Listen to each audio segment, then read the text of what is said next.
근데 저 같은 경우는 애가 넘어지거나 뭐 침대에서 떨어지거나 계단에서 굴러도 소리 지르지 않았습니다. 저희 애들이 웬만한 일로는 안 울어요. 어릴 때부터 그랬어요. 사실은 애들이 못하는 게 아니라 엄마가 못해요. 안녕하세요, 캉입니다.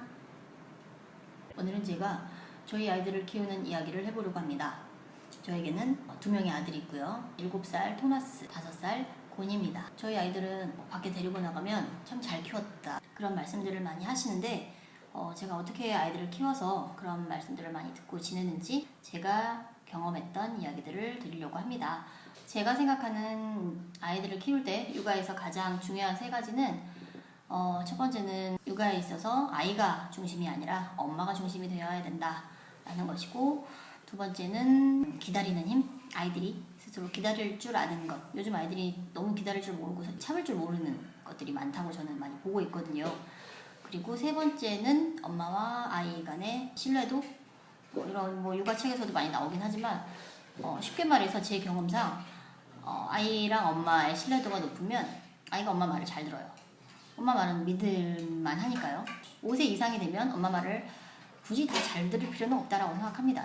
전반적으로 엄마와 아이의 신뢰도가 높은 가정의 경우에는 아이들이 엄마 말을 잘 듣죠. 저는 애들 가르치는 사람입니다. 제 직업은 언어 논술 강사고요. 대치동에서 2005년부터 수업을 했는데 해외 지사로 발령이 났어요. 제가 어린 나이에. 거기에서 한참 또 강의를 하다가 몇 년이 지나고 20대 후반에 이제 남편을 중국에서 만나서 결혼을 했습니다. 그리고 아이를 갖고 잠깐 일을 쉬었다가 100일 만에 또 강의를 하고 3개월 있다 또 둘째가 생겼어요. 아이들은 다 한국에 가서 낳습니다. 비행기를 탈 수 있는 32주인가요? 그때쯤까지 거의 일을 하다가 이제 한국에 가서 또 아이를 낳고 2 아이가 된 거죠. 연년생 둘이 15개월 차이거든요. 그 남편이 발령처럼 이제 회사 이동이 있어서 북경이라는 곳에서 중국 서안으로 도시를 이동하게 됩니다. 18개월? 큰애 18개월, 그 다음에 둘째 100일이 안 됐고, 고양이 2마리에 이제 그렇게 서안이라는 낯선 도시에 가서 혼자서 집안일하고 아이들 키우고 그렇게 살았습니다. 근데 제가 그때 이제 일도 이제 완벽하게 그만두고 아이 둘을 키우면서 가장 중심에 두었던 것이 뭐냐면 나다. 중요한 건 나야.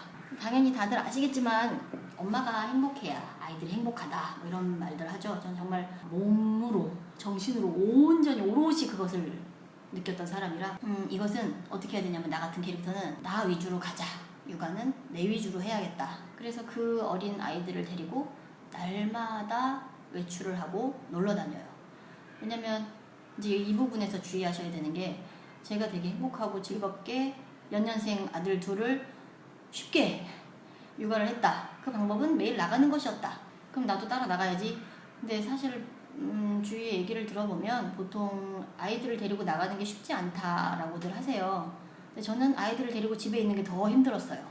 이거는 정말 사람마다 다른 거예요. 성향이. 저는 집에 있으면 자꾸 이제 눕고 싶고 피곤하고, 집에 있으면 좀 피곤하더라고요.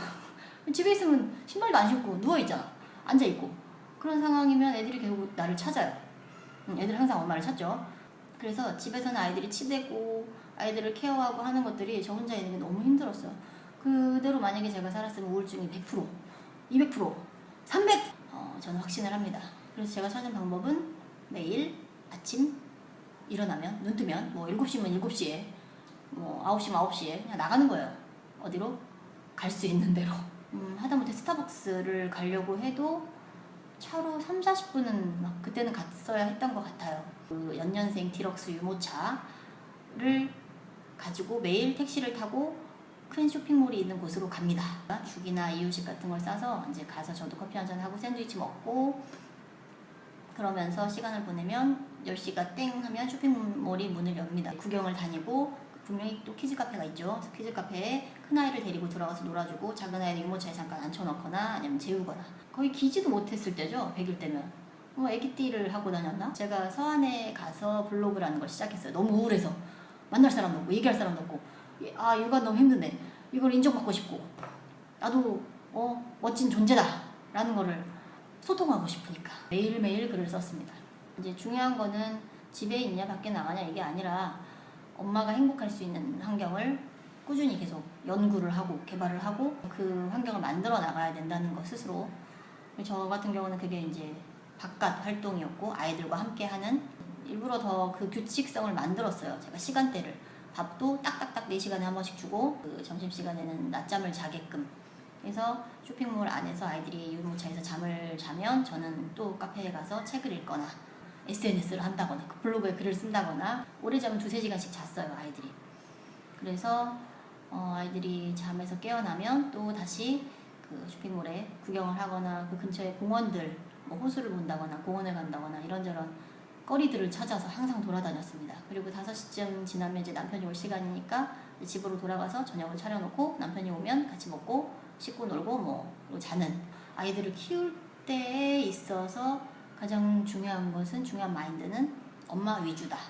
엄마가 주 양육자이기 때문에 엄마의 정신 상태 중요하다라는 거. 왜냐면 아이들의 안테나는 100% 엄마한테 꽂혀 있거든요. 엄마가 겉으로는 나는 행복해, 얘들아 너희 너무 사랑한다, 예쁘다 라고 해도 다 알아요.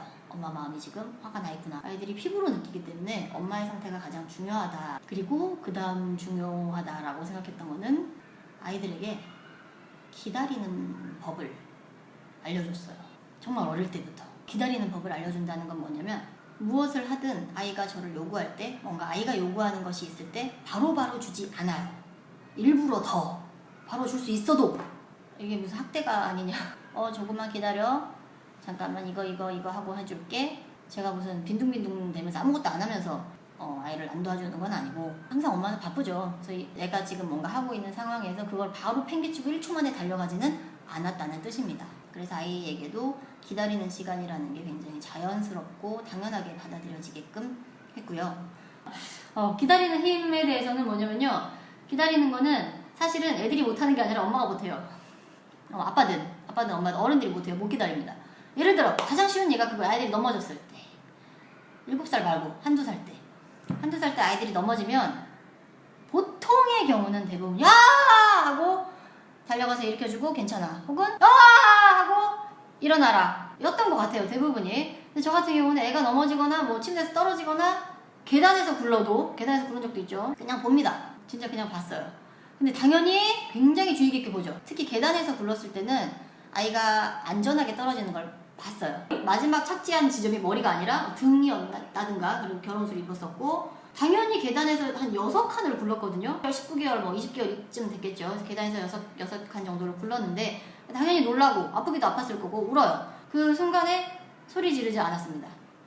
그냥 보고 다가갔죠. 당연히 안아주죠. 안아서 일으켜서는 토닥토닥 해주고 이제 얼음 만져주고 어디 다친 데는 없는지 물어가지고 괜찮다고.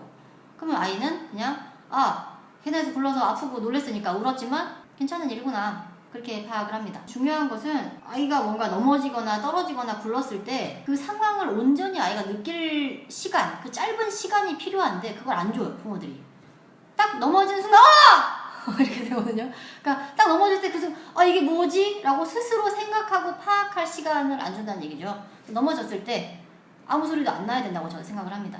계단에서 굴렀을 때나 침대에서 떨어졌을 때는 그냥 쳐다봅니다. 그럼 아이가 처음에는 응애해요. 왜냐하면 당황하고 놀랐으니까. 근데 금세 괜찮아집니다. 만약에 엄마가 그렇게 오버하지 않았었다라고 한다면 넘어질 때마다 엄마가 반응을 해요. 근데 그 반응이 부정적인 반응이라는 거죠. 그랬을 때 아이가 느낍니다. 이거는 내가 울어야 되는구나. 안 좋은 일을 당했구나. 혹은 안 좋은 일을 겪고 있는 거기 때문에 거기에 대해서 웁니다. 저희 애들이 웬만한 일로는 안 울어요. 어릴 때부터 그랬어요. 미끄럼틀에서 막 떨어져도 막 혹이 이만큼 나도 안 울고 와서 엄마 나 여기 다쳤어 이렇게 얘기하니까 다 옆에 있던 이제 이모들은 울지도 않아. 울 일은 아니니까요. 그러니까 매사에 저는 항상 그 얘기를 입에 달고 살았던 것 같아요. 이게 울 일은 아니야. 시간이 지나면 괜찮아질 거고 지금 다쳐서 굉장히 세게 어디를 박아도 진짜 대박. 진짜 세게 박았어. 이렇게 박기도 힘든데 하면서 오히려 웃음으로 유도를 하죠. 또 언젠가는 한번 뭐 놀이터에서 놀다가 시소에서 떨어져서 한번 피가 났어요.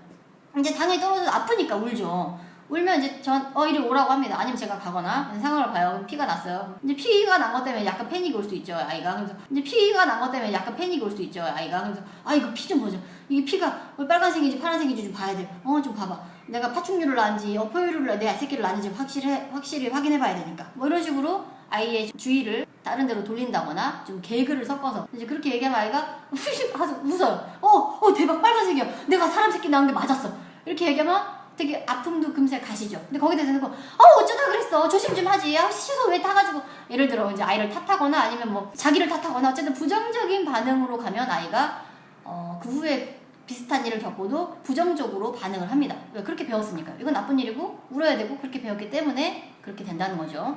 위험한 것도 그렇고 뭐 안 좋은 것들 그냥 저는 다 체험하게 했어요. 안 좋은 걸 일부러 제가 막 갖다 주는 게 아니라 삶을 살다 보면 위험이나 하기 싫은 거나 아니면 해서는 안 되는 것들인데 하고 싶은 거? 이런 것들 있잖아요. 그런 것들을 막 못하게 하지 않고 그게 왜 안 되는지 설명을 합니다. 주말엔가 스타벅스 갔는데 애기 아빠 아이스 바닐라 프라푸치노 뭐 그런 엄청 차가운 음료수를 먹겠대요. 그래서 주죠.